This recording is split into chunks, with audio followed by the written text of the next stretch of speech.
였다입니다. 아니, 였습니다 라고 하는 게 맞겠네요. 곧 이혼장 집어던져줄 계획이거든요. 저도 부모님이 있고 자식된 도리가 무언지도 잘 알고 있습니다. 시부모님이 말 그대로 시부모님이지 정말 극극소수의 상황을 제외하고는 결국 제가 시부모님에게 진짜 딸이 될 수 없듯이 저한테도 시부모님이 진짜 부모님이 될 수는 없는 노릇이잖아요. 시부모님께 제가 친정부모님께 하는 것처럼 잘 할 수는 없지만 그래도 최대한 잘하려고 노력했습니다. 자격지심 비슷한 마음을 가지고 성질 부리는 남편 때문에라도 제가 어떤 부분, 특히 경제적인 부분에서는 친정부모님께 하는 것보다 일부러 더 신경 써서 해드린 부분도 있었어요. 그런데 호의가 계속되니 그게 당연한 줄 알더라고요. 그것 때문에 대판 싸우고 지금 이 지경까지 왔습니다. 남편하고는 연애 결혼을 했는데 연애하는 동안 그렇게 큰 문제가 없었어요. 제가 연봉이 조금 더 높기는 했지만 제가 다니는 회사 분위기가 여자가 높은 자리까지 올라가기 힘든 구조고 승진 누락도 자주 되는 편이라서 나중에 가면 제대로 승진하는 남편에게 따라잡히는 건 시간 문제라고 생각해서 1년에 돈 몇백 더 번다고 제가 손해보면서 하는 결혼이라는 생각은 해본 적 없었어요. 결혼 이야기 오고 가면서 시부모님이 약간 보수적이고 옛날 사고방식을 가지고 계신 분들이라는 걸 알게 되었습니다. 제가 회사 다니는 걸 탐탁지 않아 하신다는 걸 조금씩 티를 내시더라고요. 차라리 직접적으로 말해줬으면 좋았겠지만 그걸 굳이 빙 둘러서 말을 하더라고요. 우리 아들 다른 건 몰라도 꼭 아침은 먹고 출근해야 하는데 둘 다 회사원이면 아침에 식사 준비를 할 정신이 없지 않겠냐면서 들으면 꼭 저희 아침밥 걱정해 주시는 것처럼 말해 주셨지만 누가 들어도 그게 저랑 남편 아침 거르고 출근하게 될까봐가 아니고 우리 아들 아침 굶길 생각 하지 마라. 내가 데리고 살 때는 아침밥 무조건 챙겨 먹였으니 너도 그렇게 할 수 있도록 해라 강요하는 말처럼 들렸어요. 저도 눈치가 없는 사람은 아니다 보니 그 말의 숨은 속뜻을 대번에 눈치챘어요. 그렇게 진짜 뜻 숨겨서 우명하게 돌려 말하는데 저도 일부러 못 알아들은 척 하면서 그럴 생각 없다고 돌려서 대답했습니다. 그래도 우리 지낼 신혼집이 어머님 댁보다 남편 회사에서 거리도 더 가깝고 제 회사랑 비교했을 때도 남편이 더 가까운 곳이니 아침 챙겨 먹을 시간은 있겠다고 대답했어요. 저는 회사가 더 멀리 있어서 아침에 더 서둘러 준비해야 되고 출발도 일찍 해야 하다 보니 아침에 밥 차릴 시간도 없고 저는 아침을 거르고 출근해야 한다는 뜻이나 마찬가지였지요. 그리고 그 자리에 남편도 같이 있었으니 아침밥을 꼭 그렇게 먹어야 하면 배고픈 사람이 알아서 직접 차려 먹으라고 말하는 거나 마찬가지였습니다. 제가 뭐 남편 뒷바라지 해주고 살림 대신 해주려고 결혼하는 건 아니잖아요? 저도 버짓이 직장이 있고 똑같이 돈 버는 입장인데요. 시어머니 입에서는 여자가 무슨 돈이냐? 집에서 살림 잘하고 남편 밥 든든히 먹여주는 게 여자 할 일 아니겠냐라고 말을 하시고 싶었겠지만 저한테 직접 하지는 못하셨어요. 남편이 중간 역할을 잘해준 부분도 있었겠지만 당장 벌이만 두고 보면 제가 조금 더 돈을 벌고 있었으니까요. 신혼집도 대출이 반이 넘다 보니 남편 혼자 외벌이로는 간당간당했으니 말입니다. 은근슬쩍 시어머니는 매번 바쁜 와중에도 제가 남편 뒷바라지를 잘 해줘야 한다고 말하는 듯 돌려서 말하곤 했는데 저도 저런 식으로 못 알아먹은 척 빙 둘러서 대답을 피하곤 했습니다. 솔직히 저렇게 말하는 게 많이 밉상이기는 했는데 한편으로는 직접적으로 대놓고 그렇게 하라고 말을 하지 않으시는 게 오히려 더 다행이라고 생각했어요. 직접적으로 말했으면 저도 싫다는 거절을 했어야 했는데 그렇게 의견 차이가 생기고 한 명은 시키고 한 명은 시키는 거 하기 싫다고 하고 그러고 있으면 정말 걷잡을 수 없이 일이 커지고 감정의 골만 더 커졌을 테니까요. 그런데 일이 이렇게 되고 나니 차라리 터질 일이었으면 차라리 한 번에 터져서 어떻게든 타협점을 찾고 해결을 했었어야 하는 일이었다는 생각이 드네요. 결혼 후에도 시어머니의 아들 걱정은 끝나지 않았어요. 안부 인사 드린다고 전화를 드리면 다른 건 다 상관없고 아들 밥 챙겨줬는지부터 확인을 하셨거든요. 그래서 그 뒤로부터는 안부 전화하는 것도 그만뒀습니다. 남편한테 알아서 하라고 저도 스트레스 받아서 못 참겠다 하니 알겠다고 하더라고요. 남편이 그 이후에도 몇 번씩은 직접 전화를 걸고 안부 인사를 드리는 듯 싶었습니다. 그런데 그것도 귀찮아졌는지 얼마 지나고부터는 몇 번 드리던 안부 전화도 안 하더라고요. 그러니 시어머니는 궁금했는지 직접 전화를 걸기 시작하셨어요. 처음에는 저한테 제 번호로 전화를 해서 아들 식사 이야기를 하시곤 했어요. 그런데 제가 회사에서 야근 때문에 몇 번 전화를 못 받은 일이 있었는데 어머님은 그걸 제가 일부러 전화를 씹는다고 생각을 하셨는지 언젠가부터는 남편에게 직접 전화를 하시더라고요. 전화해서 물어보시는 게 아침 먹었냐, 저녁 먹었냐입니다. 회사에서 챙겨 먹는 점심은 별로 궁금하지 않으신 듯 했고 집에서 식사는 잘 챙겨 먹고 다니는 거냐 여부를 묻다 못해 언젠가부터는 메뉴가 뭐였는지 물어보시더라고요. 메뉴가 성에 안 차면 우리 아들 그거 먹고 힘이 나느냐 마느냐 하시면서 전화로 툴툴거리시는 게 옆에 있는 저한테 다 들리는 정도였습니다. 남편도 핸드폰 볼륨을 낮추면 되고 조금 제가 들어서 곤란한 내용이 오고 가면 방으로 들어가거나 하면 될 텐데 오히려 저 들으라는 듯이 전화를 꼭 제 옆에서 받았어요. 아주 모자가 둘이 속이 음흉한 건 똑같구나 싶었습니다. 아무튼 그러다가 언젠가부터 시어머니가 저희 집에 발걸음을 하기 시작했습니다. 거리가 있다 보니 매일같이 오지는 않으셨는데 토요일 점심이면 꼭 들르셨어요. 차라리 평일에 와주시면 싶었던 게 토요일 점심에 오시니 쉬는 날에 어디 좀 다녀오지도 못하겠더라고요. 나가자고 해도 남편은 어머니 오시는데 어딜 나가냐면서 집에 있자고 하면서 말입니다. 그래도 시어머니가 그냥 오시는 건 아니에요. 대중교통 타고 오시면서 양손에 장바구니 바리바리해서 꽉 차게 음식들 잔뜩 해서 가져오십니다. 저 먹으라고 해오시는 거였으면 정말 몸둘바를 몰랐을 텐데 대놓고 아들 주려고 챙겨오신 게 티가 나요.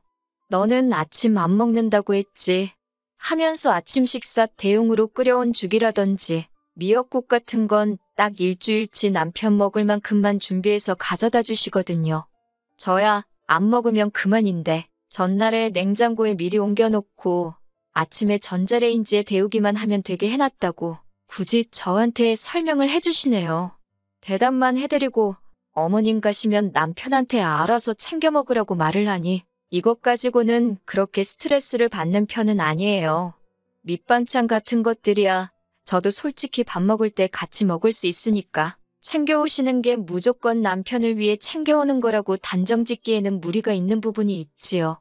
아들 내외 먹으라고 매주마다 반찬 바리바리 싸들고 대중교통 타고 신혼집까지 날라주시는 시어머니가 또 어디 있겠어요? 감사한 마음도 어느 정도는 가지고 있었습니다. 물론 해다 주시는 것들 전부 제 의사와는 상관없이 다 남편이 좋아하는 것들이긴 합니다. 같은 재료를 쓴 음식이라도 다 남편 입맛에 맞게 요리해 주세요. 예를 들자면 저는 간장과 참기름에 은은하게 무친 무말랭이를 좋아하는데 남편이 고추 양념에 무친 걸 더 좋아하면 남편이 좋아하는 쪽으로 해다가 주시듯이 말입니다. 식성이 다르니까 그건 어쩔 수 없다고 생각해요. 그래도 밑반찬이 있으면 귀찮을 때는 즉석밥 데워서 반찬만 꺼내 먹어도 한 끼 뚝딱 하니까 해주시는 것만도 감지덕지합니다. 그래서 언젠가부터는 매번 그렇게 오실 때마다 제가 10만 원에서 20만 원씩 다로 그때그때마다 챙겨드렸어요. 어디 가서 당신이 살림 안 하는 며느리한테 반찬이고 다 해다 주는데 며느리는 시모를 빈손으로 집에 돌려보낸다. 그런 이야기 듣고 싶은 생각이 없었거든요. 물론 제가 와달라 부탁드린 적도 없고 반찬에다 달라 부탁드린 적 한 번도 없지만 말이에요. 특히 매번 토요일에 오시는 것 때문에 솔직히 어디 나가지도 못하고 저도 불만이 많지만 이게 며느리돌이라고 생각했고 괜히 아무것도 안 해서 친정부모님이 저 가정교육도 똑바로 못 시켰다. 이런 이야기 나오게 되거나 그렇게 생각하실 수도 있게 만드는 것도 싫었어요. 또 제가 이렇게 어머님한테 잘하면 남편도 덩달아서 친정부모님한테 잘할 거라고 생각했었거든요. 남편이 친정부모님한테 능글맞게 농담도 먼저 건네고 어려워하지 않고 잘하기는 했어요. 그런데 제가 시어머니한테 경제적으로 하듯이 남편이 나서서 해주는 부분은 따로 없었습니다. 가령 저희가 친정에 방문했을 때 친정어머니께서 남편한테 우리 사위 뭐 먹고 싶은 건 없는가? 하고 물어보시면 그날 외식 메뉴를 남편이 정하곤 했습니다. 그런데 남편이 나서서 계산을 한 적은 한 번도 없었어요. 보다 못해 제가 내기는 했는데 그렇게 안 했으면 아마 친정 부모님께서 계산을 하셨을 거예요.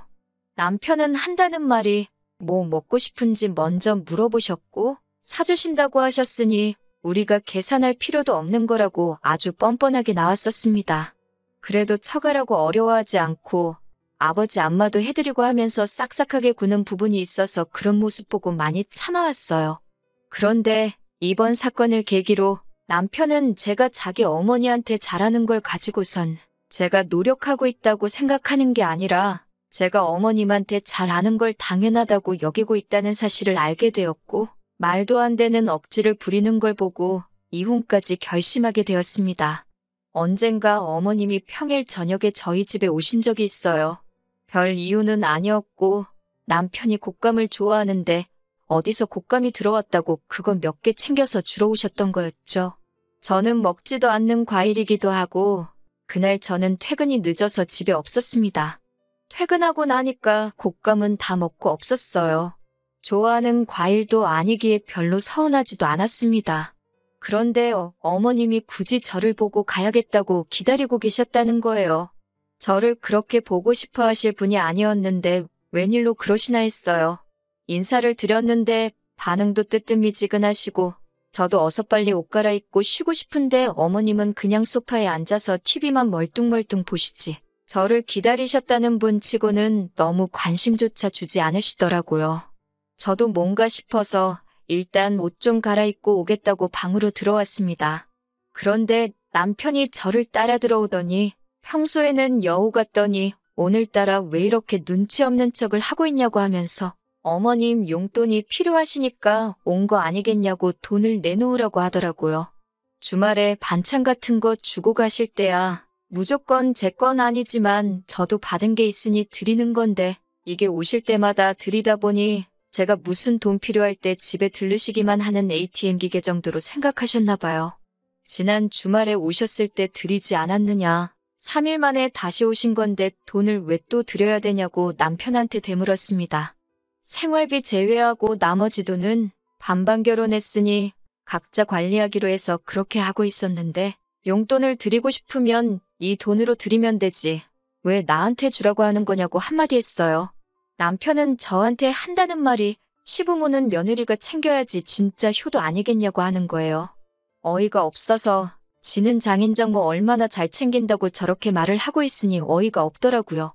그러더니 이어서 저한테 그럴 게 아니라 자기 어머니한테 신용카드 하나 만들어주라는 겁니다.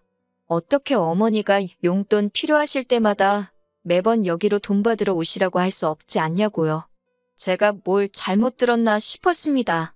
용돈을 드리라는 것도 어이가 없고 드릴 거면 네 돈으로 주라고 하고 있는 상황인데 한다는 말이 저보고 지금 시어머니 신용카드 하나 만들어 달라고 하니 말이지요. 제가 매주 드리는 돈도 있는데 신용카드가 어디에 필요해서 만들어 드리라 하는 거냐 따졌습니다. 그런데 어머님이 밖에서 저랑 남편 말을 듣고 있으셨는지 다투는 소리가 나니까 방문을 활짝 열고 들어오시더라고요. 오시고 싶을 때마다 맘대로 오시는 것도 모자라서 안방문까지 벌컥벌컥 열고 들어오시니 그때부터 점점 저는 기분이 나아질 일이 없었어요. 그런데 방문 열고 들어오셔가지고는 하신다는 말이 며느리가 할 일을 당신이 대신 해주고 있는데 그깟 돈이 아깝냐는 겁니다.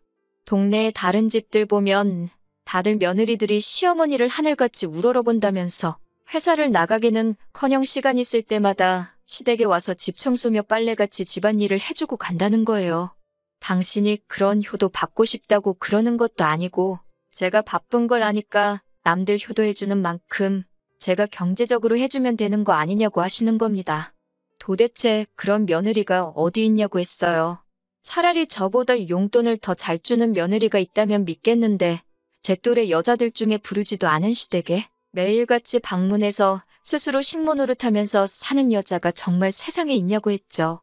지금 제가 드리고 있는 것도 결코 적은 돈 아니고 다른 집 며느리였으면 어머님 매주 주말마다 오시는 건커녕 집 근처에는 얼씬도 못하시고 저희가 찾아뵐 때 아니면 아들 얼굴 보기도 힘든 게 현실이라고 말씀드렸습니다. 그러니 시어머니는 노발대발하면서 지금 자기가 거짓말을 하고 있다고 말하고 싶은 거냐면서 시모가 며느리 본다고 이 밤늦은 시간까지 기다렸으면 가만히 돈 10만 원 찔러주면 되는 거지. 그깟 돈 좀 부린다고 유세를 부리냐고 소리를 고래고래 지르시더라고요. 남편도 저한테 왜 그러니까 일을 크게 만드냐고 돈 조금만 드리면 끝날 일 아니냐고 하는데 어이가 다 없더라고요. 일 크게 만든 것도 그쪽이고 돈 조금 드리는 것도 지 돈 들였으면 되는 거 아니었나 싶었어요. 막말로 제가 씹고 뜯어볼 곶감 찌꺼기라도 있었으면 인사치레로 돈 3만 원 정도는 드렸을 텐데 가져온 건 며느리 없는 동안 지들이 다 처먹어 놓고 오가느라 고생했으니 돈 내놓으라고 하는 게 날강도도 그렇게 돈을 뜯어가지는 않겠다 싶더라고요. 말 많아지고 시끄러워지는 것도 짜증나서 지갑에서 10만 원 꺼내서 드렸습니다. 시어머니는 결국 자기가 이겼다고 생각했는지 의기양양해서 그 돈 받자마자 정말 1분도 안 지나서 짐 싸들고 돌아가셨어요. 남편은 저한테 그러니까 이렇게 쉽게 끝날 걸 질질 끌어가지고 서로 다 기분 상하고 마음 상하게 만드냐고 하면서 잔말 말고 신용카드 만들어서 오라고 하더라고요. 제가 달라는 돈을 쉽게 넘겨주기는 했지만 이 일을 더 이상 쉽게 넘길 생각은 없었습니다. 쉽게 넘겼다간 제 자신이 이 집의 며느리가 아니라 시어머니의 개인 지갑이 돼버린다고 선언하는 거나 마찬가지였으니까요. 제가 제 몸을 스스로 지옥불에 던져버리면서까지 살아야 할 필요가 없다고 생각했습니다. 그래서 더 이상 어머님한테 드릴 돈은 없고 너한테도 기대하는 거 없다고 이혼하자고 이야기를 꺼냈습니다.